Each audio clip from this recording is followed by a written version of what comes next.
Welcome to Parametric House. In this Rhino Grasshopper tutorial, we're going to model a series of circle packings on a mesh, which is produced by the Weaverbird plugin.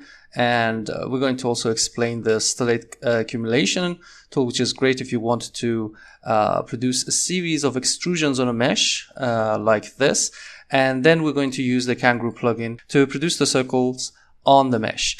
Okay, to get started from scratch, what I want to do is to go to the Weaverbird plugin, and just for an exercise, I'm going to use one of these simple polygons, a polygon mesh in Weaverbird plugin. And I'm going to use this mesh icosahedron component to get started. So you can also use other tools, but for example, this one is going to give you this mesh in Rhino. If I bake it, you can see exactly what it is. Actually, it's a sphere divided into a triangle, a series of triangles, and we're going to use that to make the base mesh. The next step I'm going to take is to go to the transform menu and use this Weaverbird's stellate accumulation. What this component is going to do is that, for example, if I give it to this mesh, let's just decrease the distance so we can understand what's happening from 0 to maybe 5.0. And for 0, you can see that it's going to divide each of these triangles into a series of smaller triangles. Basically, it's going to divide it's going to find the center and connect it to the corners. So this is the tool you can use, the stellate. And then you can move those, the center in the normal direction of each of these faces. So if I just increase the distance, you can see it's moving in the normal direction of each of the mesh faces. Let's just turn the base off. And as you can see here, if I bake that, you can see we can make this kind of mesh in Rhino simply by using two tools. The next step is to make this a little bit of a smooth mesh. So I'm going to go here and use this Subdivision menu. You can use the Weaverbird's cat-mock-clock subdivision. For example, if I give it here to the mesh and turn this off, and to the level of smoothness, I'm going to put that to 3. And let's just give this a custom preview from the preview menu. And now you can see that's exactly what it's producing. And when I increase this or decrease it, I can also increase the stellate. So you can see it's exactly something like that. But instead of using the cat-mock-clock subdivision, I'm going to use another tool called this one, called the Weaverbird's loop subdivision. This is great because it's going to give us somehow a better mesh for the next step, which I'm going to explain further. When we have a triangulation mesh, something like that, especially when you see there are smaller triangles on a mesh and bigger on the other side, this is going to give you a hint that you can step up to circle packing. Why? Because you can simply go to the Weaverbird's tool in the extract and use this dual graph component. So what is the dual graph? If I give it to here, you can see it's going to convert that into a series of hexagons. And the reason is that it's going to, let me explain on one of these triangles, if you can see it here. You can see it's going to, again, connect the center. Instead of the corners, it's going to connect it to the mid edge. This is great because it's going to give you exactly a kind of hexagon pattern. But if we use the cat-mock-clock subdivision instead, you can see that this is not what we need, okay? Because the base is like quads, and the quads will not give you what you want. You can also step up and use other tools like in the mesh triangulation, like tree mesh or quadri mesh. And these tools is also another way you can do it. For example, if I disable this and give this to here, and give it to the custom preview, you can see it's going to give you triangles, and the triangles can give you like a dual graph, but this is not exactly what we need. So the best one is the loop subdivision, and will give you smooth results. Also, it's going to help you to convert it into those hexagons, which is really useful if we want to model the circle packing, especially the next step, which is the Kangaroo plugin. Okay, if you want to, let's just go to the shaded mode. If I bake this and turn off the preview, you can see that this is also the output, which is great. And we have all of these polygons which can be used for the next step. And now what I want to do here is to find a series of circles on this mesh. Okay, so I'm going to make a circle on these hexagons and try to circle pack them using the Kangaroo plugin. So let's go to the next step and try to like circle pack that. So I'm going to go to the rendered mode and go to the next step. For the Kangaroo plugin, what we need is, if we go to the Kangaroo plugin, you can see in the main, first we need a solver. I'm going to use the simple solver because it's faster to do that. So if you go to the Goals collision menu, you can see there is a collider. Okay, the collider is a great tool because if you just take a look at it, it says that it finds the collisions between thickened line segments and spheres. That is exactly what we need. We need a series of spheres here. For example, I'm going to take the steps to show you the spheres before we go to the circle packing step. How can we do that? First, I have to find the center of this. Let's just turn this off. I can go to the curve, and for example, you can use the polygon center to find the center here, or you can find, for example, maybe the area. You can see it's going to give you some errors because some of them are flat. For example, maybe this one, because it's inside a triangle, but the others will not give you any centers. So remember that when you have a 3D polygon, which you are not sure if it's a flat curve or not, always use this polygon center. That's obviously only for polygons. The next step is to find the spheres inside that. Okay, as you can see here, these polygons are stretched. So how can we do that? For example, if I have something like this and we have this center, how can we find the smallest circle so it doesn't collide with other hexagons, right? This is also important. So what I want to do is to find a series of points. First is the corners. The corners are important. And the second is the mid edge. Not the mid edge actually, the closest point to here, right?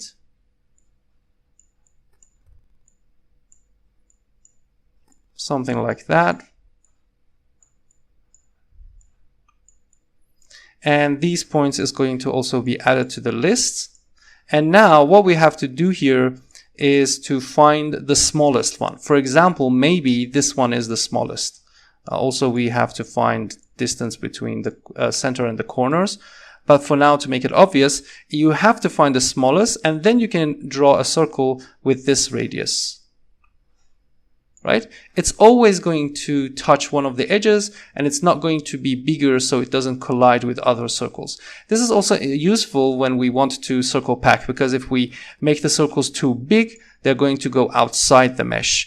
And it's not going to work. So another step I have to take is to, if I want to visualize that, is to make a sphere, a mesh sphere maybe. So I'm going to go to the mesh, in the primitive, use this mesh sphere so you can see the spheres. I'm going to give that to the centers. Just make it smaller so you can see them here. And Control M will turn it off, or you can go to the display and hit the preview mesh edges off. Okay. Now what we have to do is to find the exact radius we need here. This is just for visualization. Again, we have to find the corners, and also let me just turn this off. maybe disable it. The corners and also the smallest distance between the center and the edges. I'm going to go to the curve and use this explode tool and explode these polygons. Now we have the segments and the vertices here. And the problem here we have is that the center we have here is in one group, and obviously the first group is like this. And if you don't know about this one, I'm going to put up a tutorial you can watch about data trees. And if you want to fully understand it, you can enroll in our course, because we have a data management section. We have talked about everything there, okay? But for now, you can see that all of them are in one group, okay? But the segments is in different groups, as you can see here. It's like in group 1, we have 10 segments. And in group 2 till the end, some of them, it's going to obviously give you 6 segments. And to get rid of these zeros, because this is just giving you the time of the data, I'm going to just simplify everything. You can see here we have 1922 of these hexagons, and each of them have different segments. Also the vertices is like that. I'm going to find, so I'm going to graph that by grafting this, and let's simplify that also. Graph and simplify, you can see we converted that single group of data here into singular groups, as you can see here. Each of them is going to go in a group, okay? Now what I want to do is to use a CP curve closest point. What it's going to do is to find this closest distance between this point and each of these edges, right? So it's going to be something like that. The segment is going to go to the curve, and now you can see it's going to find it. For example, for this one, it's this, and for this one, it's this point, okay? That's obvious. Now that we have that, we have these points, and we have also the vertices.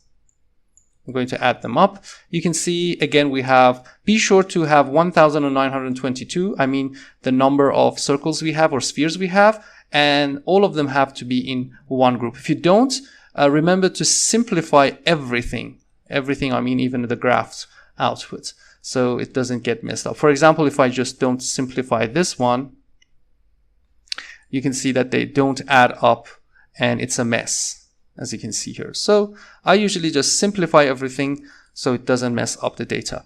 Now that we have like all of the corners, the closest point, we can actually the distance is also important, as you can see here. But what we want to do here is to find distance. So I'm going to say distance between the center and these points. This is all the distances we have. And after we have that, we have to sort it. So I'm going to use the sort list tool and sort the distance from smallest to biggest. As you can see here, we have them all from smallest, let's just go a little bit up, to biggest. And now we just have to pick up the first data. That is the smallest distance we have, which we have to go to the sets and pick up the list item. It means extract. The index by default is 0, so it's going to pick up the first one. If I reverse the list, this is going to be the biggest. And now we can give that to the radius. Let's go to the shaded mode so it's better to visualize that. And maybe give that to a custom preview.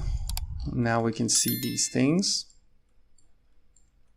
Actually, maybe in some of these places they collide because they are 3D. So I can just give a multiplication from the math menu and make it a little bit smaller, okay?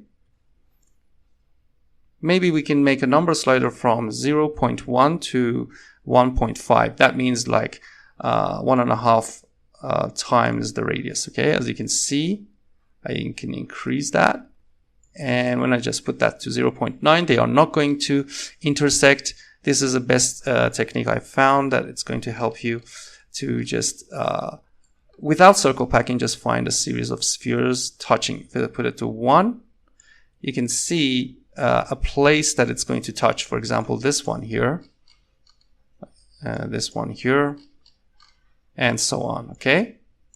So remember that this is just for the preview, and we really don't need this mesh sphere. I just wanted to give you an overview of the spheres that we have on the mesh. Okay, now it's time to go and convert these into Kangaroo circle packing. So I'm going to go to Kangaroo, use the solver, and as I just mentioned, the collision collider,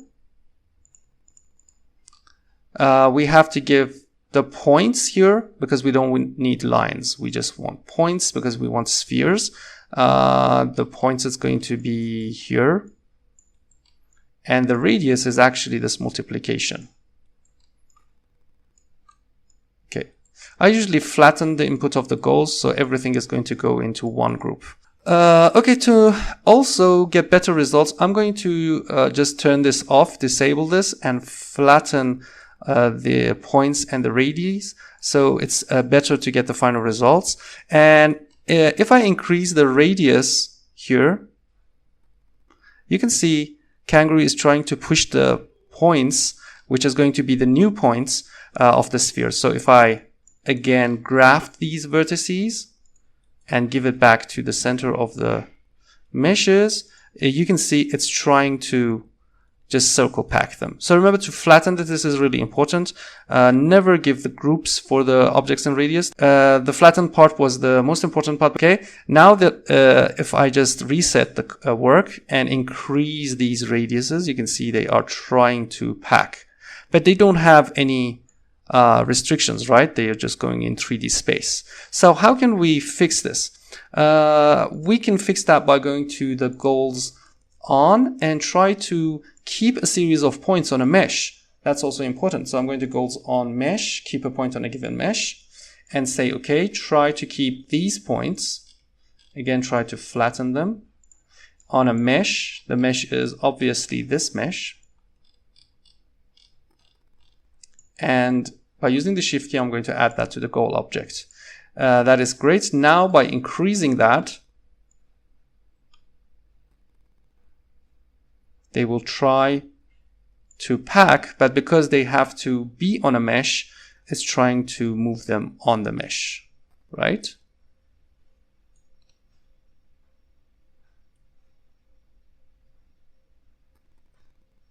That's how you can like circle pack that. Okay. The last part is how we can visualize the circles, which is really important. Let me try to explain this without running the Kangaroo because it's going to give output all the time. So I'm going to give this points here and turn off the Kangaroo, go to shaded mode so we can talk about this one, okay? Maybe I just turn this on and internalize the points so we don't need the Kangaroo anymore, and everything will be extracted after it's circle packed, right? Now what I want to do, and you can see it's just moving, right? It moved before that. Let's turn everything off. Turn the center. This is the new point. Okay, how can we find the circles? First of all, when we, for example, this was the polygon, this was the center, and it moved here. We have to, and this is the mesh, okay? And this is the mesh. What we have to do is to find the normal direction of the mesh on that point. And we have to take multiple steps here. First of all, we have to use the CP mesh. That means we have to project the point on the mesh. So even if it has a slightly distance between the point and the mesh, it's going to sit down on the mesh. So I'm going to use this CP mesh and go to the shade room so you can see that and put the mesh. We have the mesh here. So I'm going to put it to here. The next part is that you can see we have the parameter and those things, a point that has been projected and so on. The next step is to go to the mesh, and in the analysis we have this tool which is called mesh evaluation. Evaluate a mesh at a given parameter, which we have here, which is exactly what we need. So I'm going to use the eval mesh. The mesh is obviously this one, and because I don't want them in groups, maybe I can just flatten the parameter if I want to, doesn't really matter. And now we have the normal direction of those points, and we have also the points. And now we can draw the circles. We have to first make the plane, so I'm going to go to the vector, and in the plane section I'm going to use this tool, plane normal, because you can have the center and the normal direction, and this is going to give you the plane. So I'm going to make this plane normal. The origin is going to be this, and the normal is going to be here. Let's make the preview plane size a little bit smaller, maybe even smaller, so you can see it here. Okay, these are the planes. And now we can go to the curve and circle and put those circles in the plane. That was really important. And now the radius is also important. We have them here before we give it to the kangaroo, the multiplication. So I'm going to give that to the number, but remember you have to flatten it. If those data is not in groups, especially if you don't see like this kind of wire, which you can find in the Draw Fancy Wire menu, you have to flatten it and give it to the radius. That's it. Preview off. And now we can just connect that to a circle, to a surface, so we can see the surfaces. And why not just give this a custom preview? And you can see it here. Okay, and also I'm going to use a curve to see the curves here. Now we have to turn everything off, and we can see it here. Before we go forward, what I want to do here is to turn this off. Again, turn this on. Decrease the radiuses. Restart the Kangaroo plugin. And now I'm going to just increase the radius.